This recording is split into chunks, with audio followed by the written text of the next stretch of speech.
Thank you. Hi, Happy New Year from all us Nelsons. About 5 or 6 years ago, when the boys were smaller and Harriet and I were a little younger, we did a show that everybody seemed to like. We've been waiting for an opportunity to bring it to you once again. We thought tonight might be a good time. Oh, by the way, David has not joined the Beatniks. He's wearing the long hair and beard because he's currently shooting a Western movie. Meanwhile, once again, happy 1959 from all of us to all of you. Eastman Kodak Company is happy to bring you America's favorite family, the Nelsons. Ozzie, Harriet, David, and Ricky. Like most of us, they like to save their good times in pictures, in snapshots, and of course, in their own home movies.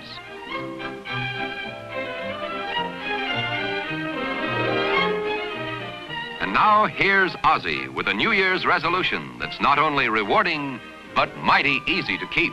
You know, I can't think of a better time than right now to make yourself this promise. Why not decide to put your family in your own home movies? They're full of action, full of color, and your family will enjoy them for years to come. And with a Brownie movie camera by Kodak, it's just so easy you won't believe it. It's as easy as snapshots, actually. And Kodak makes home movies as inexpensive as snapshots, too. So why not resolve right now to make your family movie stars the Kodak way? Brownie movie cameras by Kodak start at $32.50 or as little as $3.25 down. See the Brownie movie camera at your dealer tomorrow. And now Kodak invites you to enjoy The Adventures of Ozzie and Harriet.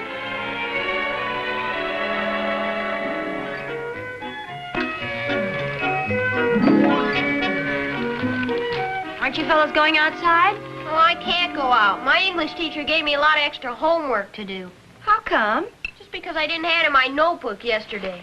Well, why didn't you hand it in? Wasn't it finished? Sure, but I lost it. Oh, well, that's a shame. It's a big jip, that's what it is. What's a big jip? Well, Ricky lost his notebook yesterday, and his teacher gave him a lot of extra homework. Well, did you explain to the teacher that you'd lost it? Yes, sir. I told her exactly what happened, but I guess she didn't believe me. Well, that's funny she wouldn't believe you. What did happen exactly? Well, I was walking to school yesterday, and my shoelace came untied. So I put my notebook on a truck parked next to the drugstore while I tied my shoe. Now, wait a minute. And the truck drove away with your notebook? Heck, if you saw her, why didn't you stop him? I didn't see anything of the kind. Well, you mean that's what happened, Rick? Yes, sir. And that's what you told the teacher? Yes, sir, that's what happened. Well, I don't blame her for giving you all that extra work. Well, are you sure you just didn't dream this and your notebook is still up in your room? Oh, no, sir. Personally, I agree with Pop. Sounds like you dreamed this whole thing up. I did not. Well, it's not that we doubt your word, Rick, but sometimes it's easier to tell the truth and take the punishment. That's what I did. I told my teacher the truth, and now I'm taking the punishment. Yes, son, but I mean, sometimes the punishment isn't so severe when you tell the real truth.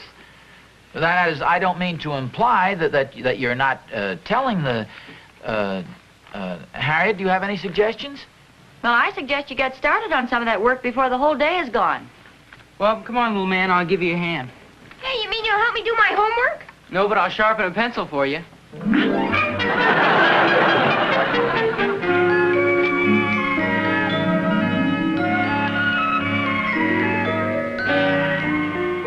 Well, you look ambitious. Oh, yeah. Well, it's kind of a chilly afternoon. I thought I might as well build a fire. That's a good idea. You know, Harriet, I've been thinking a little more about that story that Ricky told his teacher, and I can't say that I blame her for not quite believing him. It is pretty fantastic, you know. Well, it could have happened. Of course, I will admit it did sound a little forced. Yeah. Still in all, you can't come right out and tell him that you don't believe him. You tried. I was in kind of a spot. I mean, after all, I did want to impress him with the fact that it's always better to tell the truth and face the consequences. Well, there's no question about it. Say, before you pull a Rip Van Winkle on me, I've got something to tell you. Do you recall the last PTA meeting? Well, yes, I believe so. What about it? Then you probably remember sounding off about not enough of the parents taking an active part in the entertainment? Well, yes, but all that's been taken care of.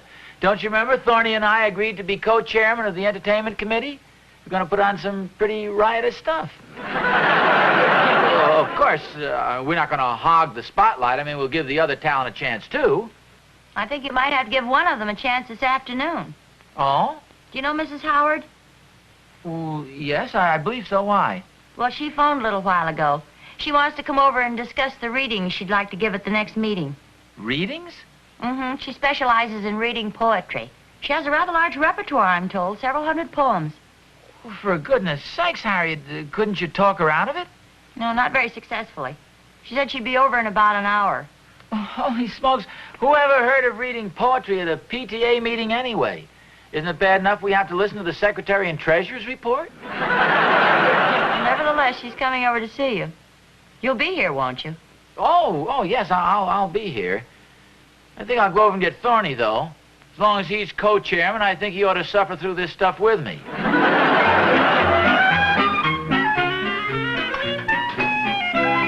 hi, Oz.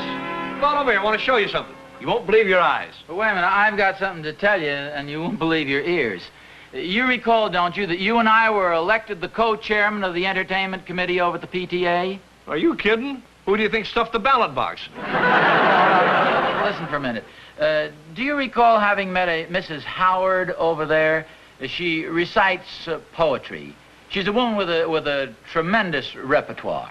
Well, you're not exactly skinny yourself. No, listen to me, will you? It seems she's coming over to our house in about an hour. She's going to audition maybe 150 or so of her poems, and I thought it'd be nice if you, as co-chairman, came over and we sat down in the living room and enjoyed them together. Well, give her my regards. No, just a second, Thorny. You and I are in this together. Well, isn't there some way we can get out of it together? Wait a minute. When you accept the chairman... What the heck are you doing with this? Well, this is what I wanted to show you. Now, this ladder looks pretty heavy, doesn't it, Oz? Yeah? Well, just lift it once. Well, how about... It's as light as a feather.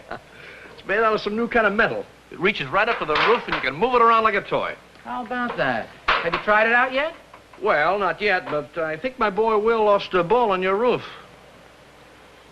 Oh, now, wait a minute, Thorny. That's an awful high roof. I mean, if you're figuring on us exploring around there, I don't think that'd be very smart. I mean, it's pretty windy today, you know, and up high like that, guy'd have to be pretty childish. No, not childish. I mean, have to be pretty brave to climb up on a ladder on a day like this. Well, what are we waiting for?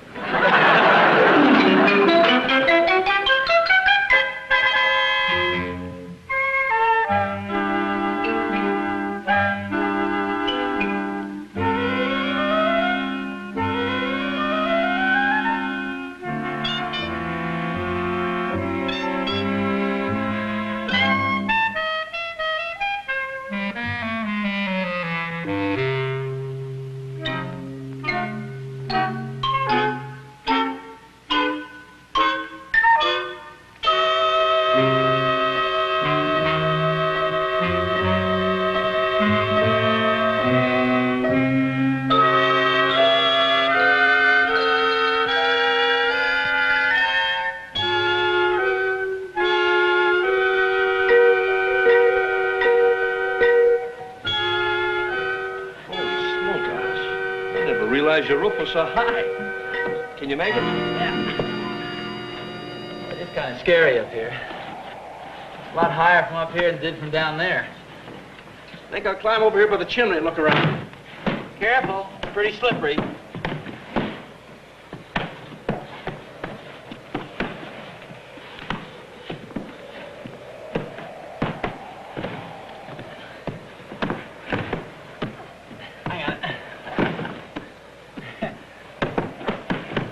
Rubber sole shoes on this.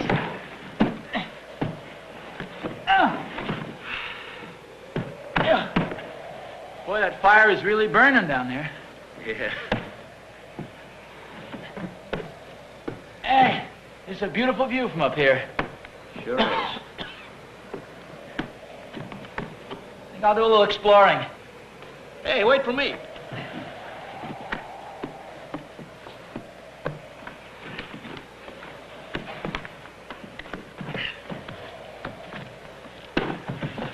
Take it easy.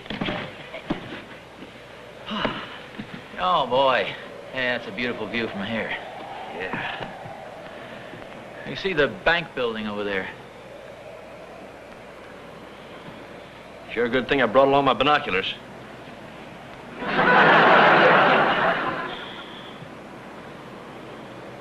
Let me take a look. Thanks. You've been looking through the wrong end.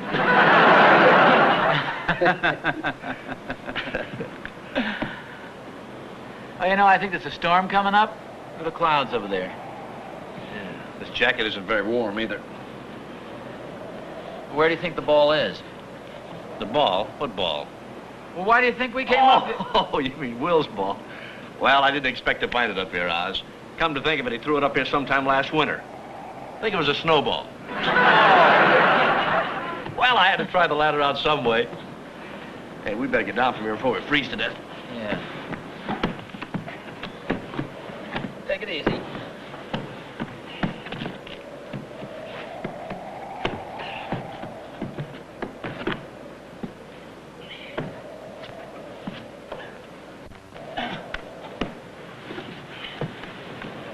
Hey, where's the ladder? The ladder? Well, you were the last one up. Well, I left it right over there. Uh-oh. Oh, for goodness sakes! How are we going to get down? Well, we can jump from here. Are you kidding? It's about 30 feet. You break every bone in your head. Don't get so excited. Actually, I think it's pretty funny. Here we are, two grown men, climb a roof, the wind blows the ladder down. The thing that is kind of funny. Here we are up here yelling help hysterically. Nobody can hear us. Storm coming up, wind, probably the rain. Here we are yelling our fool heads off. Wind so loud no one can hear us.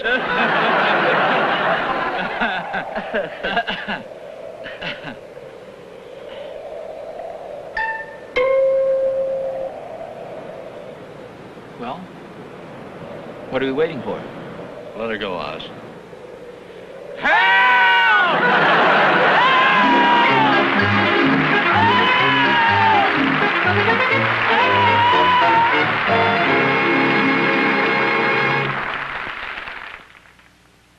Here's a scene that could be happening at your house. Home movie time for all the gang. Suddenly it's summer all over again in full-color, action-packed movies. And with your own Brownie movie projector by Kodak, it's movie time, whenever you like, as often as you like. It's fun the whole family will enjoy together, over and over again. What a wonderful way to use Christmas gift money or that year-end bonus. This superb Brownie 300 movie projector by Kodak costs only $64.95. Its wide-angle lens fills your screen, even in a small room. It's easy to thread, never needs lubricating. And it's the only projector priced so low that actually lets you reverse the action for comedy effects. Or stop the film completely to enjoy a special scene. Complete with built-in carrying case and preview screen, the Brownie 300 movie projector costs $64.95 or as little as $7 down. And because it's made by Kodak, you know it's good.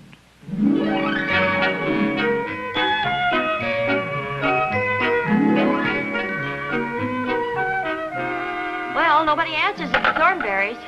I wonder where Pa could be. Well, he's been gone for over an hour. Mrs. Howard will be here any minute. Gee, how come she's coming over here? Oh, she's going to read some poetry. Oh, no wonder Pop and Mr. Thornberry are hiding. Oh, Ricky, don't be ridiculous. Nobody said your father was hiding, Ricky.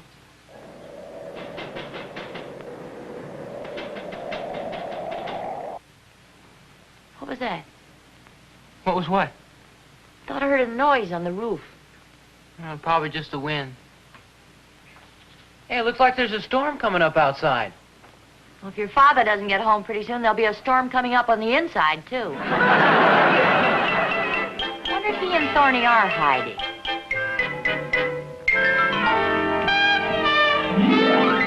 It's a fine mess you got us into. You and your featherweight ladder and your featherweight brain. Oh, now, just a minute, Oz. Now, let's think about this situation. Must be some way we can get out of it. Well, the wind blew the ladder down. Maybe they'll blow it back up again. Oh. Well, thank you. Well, Pop wasn't at the drugstore, huh? No, I called the bowling alley, and they weren't there either. Well, that's probably Mrs. Howard now. Shall I get it? No, I'll get it, dear.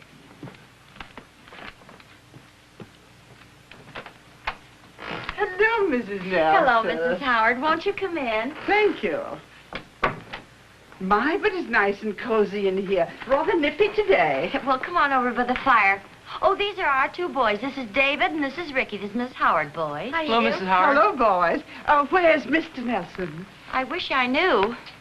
This is terribly embarrassing. He went over to get Mr. Thornberry about an hour ago, and they haven't gotten back yet. Well, does Mr. Thornberry live very far from here? No, just next door.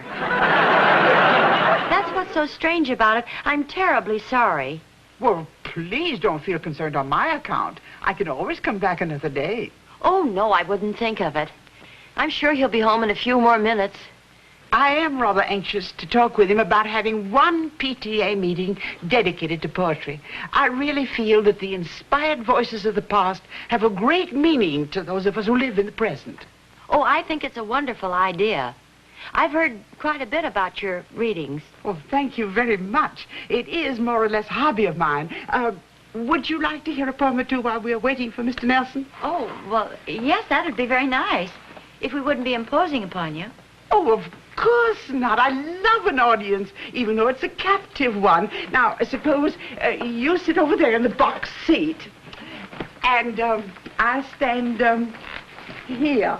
Oh, you poor boys. Knowing boys as I do, I'm sure you'd rather be outside kicking a baseball around. Oh, no, not at all. Well, it's very nice of you to say so. I have a poem here that I think you boys might enjoy. It's called Columbus by Joaquin Miller. Behind him lay the gray Azores, behind the gates of Hercules. Before him, not the ghost of shores. Before him, only shoreless. Say, now, wait a minute. I got another idea, a better one. If you could take a running jump and catch the limb of that elm tree and shinny on down, then you can put the ladder up for me. Good idea. Yeah, that's brilliant, except for one thing. Suppose I miss the limb of the tree. Well, the grass is pretty soft down there. Besides, I'm sure the ambulance driver will put the ladder up for me. However, I'll be very happy to let you try it. In fact, I'll even give you a little push. No, thanks. Let's think of something else. Well, let's think of it in a hurry, because I'm getting cold. You should have worn a jacket like I did. Well, I would have if I'd have known I was going to be marooned on my roof all night long. Gosh, I'm getting hungry, too. Oh, there must be some way for us to get down. Certainly, we're intelligent men. That's right. You ought to be able to think of something. Both have quick minds. Now, let's concentrate on just how we can get off this roof. How can we get down off the roof? That's our problem. Right.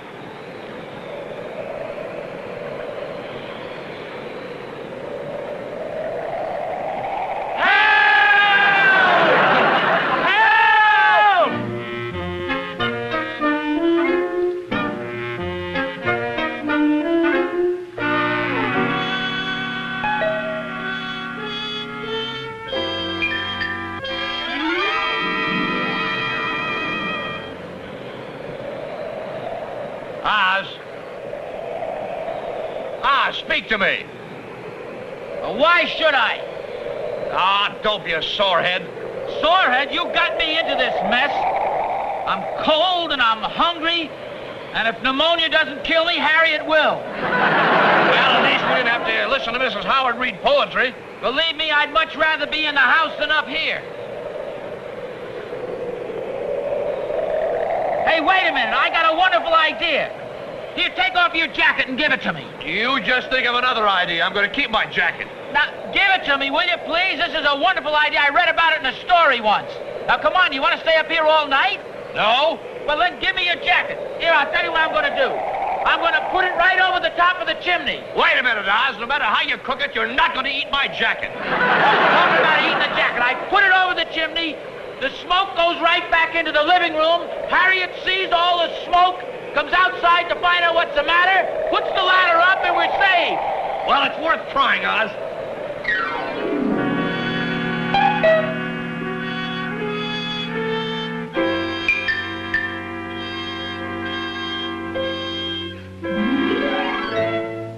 And lend to the rhyme of the poet the beauty of thy voice. And the night shall be filled with music, and the cares that infest the day shall fold their tents like the Arabs, and as silently steal away. Oh, that was lovely, Mrs. Howard. Very well done. Well, you were a wonderful audience. The logs in the fireplace must be damp. Yes, it is rather smoky in here. Well, I guess I must be running along. I'm afraid I've overstayed my little visit. Oh, no, not at all. I'm terribly sorry that Mr. Nelson wasn't home, and I know he's going to be sorry. Please don't think that you have to apologize, Mrs. Nelson. I know how men are. My husband is one. Bye, boys. Nice to have met you. Bye. Goodbye, Mrs. Nelson. And goodbye, Mrs. Howard.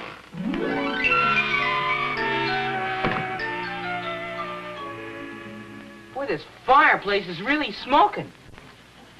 You think the flue's clogged up? I'll go out and see. Oh, no, wait a minute, Ricky, here. Put your coat on. It's cold out there. Oh, and if you see your father outside, tell him he better stay outside.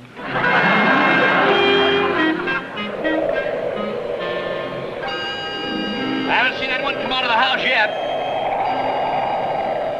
Wait a minute, I think I see somebody. Hey, Ricky! Ricky! Hey, Ricky! Oh, hiya, Pop. Hiya, Mr. Thornberry. Hey, what are you doing up on the roof? I'll tell you about it later. Get us down off it. You see that ladder on the ground? Yeah. Put it up against the house.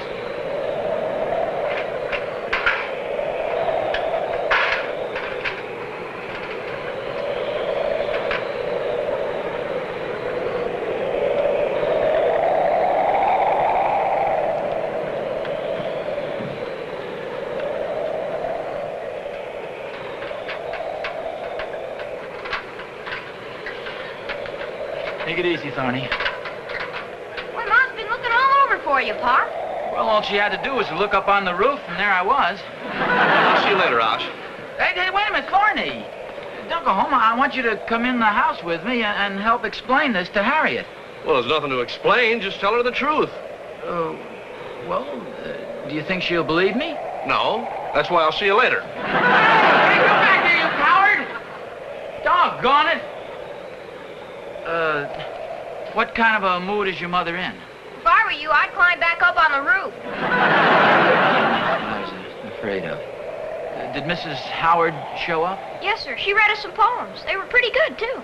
Oh, gee, I'm sorry I wasn't home. That is, I was in the house. Not exactly in the house, but I was up on top of the house.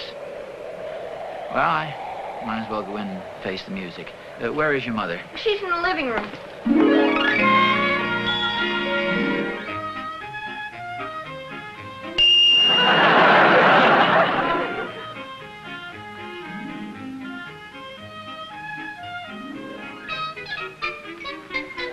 Ozzie?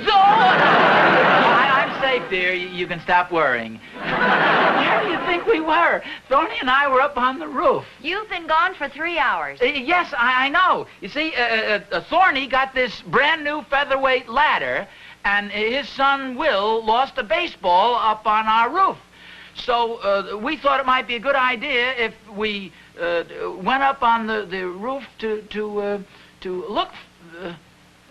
Scout's honor, Harriet. I'm telling the truth. You mean to tell me that you two were up on the roof all this time? Yes, that's right. You knew Mrs. Howard was coming. Well, I know, but we couldn't get down. Well, you got up. Well, that's a completely different thing. See, the wind blew the ladder down.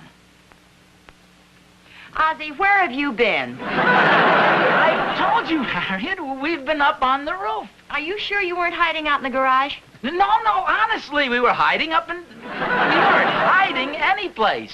Here, Ricky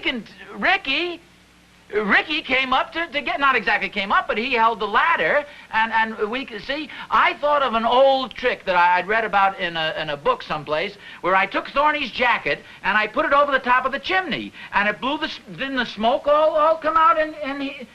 Wait a minute, Thorny's jacket is still over the chimney. I'll go up and get the jacket. That'll prove... you stay right where you are. Don't move. David, will you come up and hold the ladder?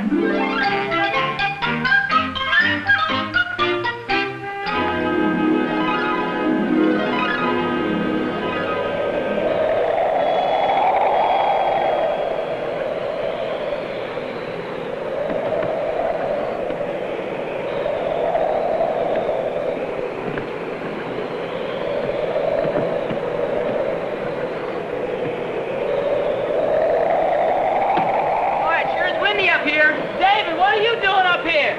Well, you told me you wanted me to help you. Well, yes, but I want you to hold the ladder. Hold the ladder, son, so it...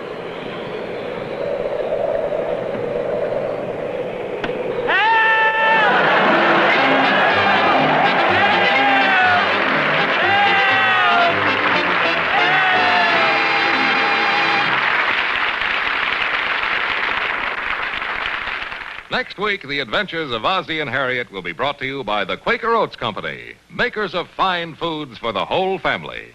Now a word about one of the many fine Quaker products. Do you know why delicious hot Quaker Oats is so good for so many families? Quaker Oats is rich in protein. A breakfast of delicious Quaker Oats with milk and sugar for a family of 4 provides as much total protein as 6 average eggs, as much total protein as 18 pieces of toast, and almost as much total protein as 18 strips of bacon. That's why your family gets that wonderful stick-to-the-ribs feeling with Quaker Oats, that wonderful feeling of well-being. And what hot breakfast is as easy and fast to prepare as Quaker Oats?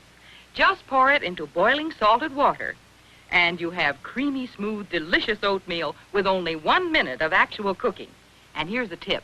Before and after serving Quaker Oats, keep the pan tightly covered, and it rinses clean instantly. No scouring, no bother. So be sure your whole family gets the protein they need with a delicious hot breakfast of high-protein Quaker Oats or Mother's Oats, the same high-protein oatmeal.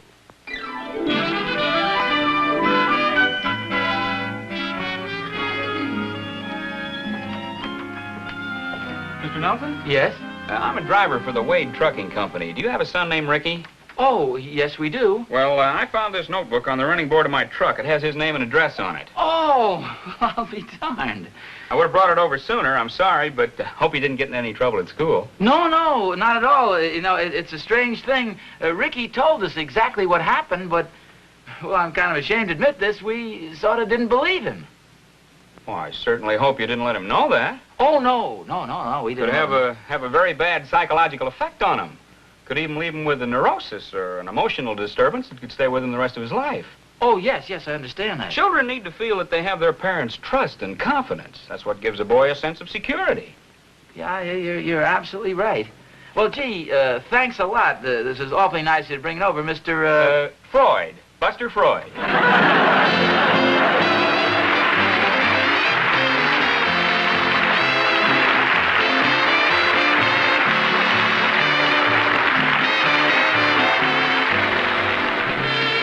Ozzie and Harriet are brought to you on film by Eastman Kodak Company, who also present The Ed Sullivan Show. And remember, The next time you write to family or friends, send along some snapshots. It's the next best thing to a family visit. Good night. this has been an ABC Television Network film presentation.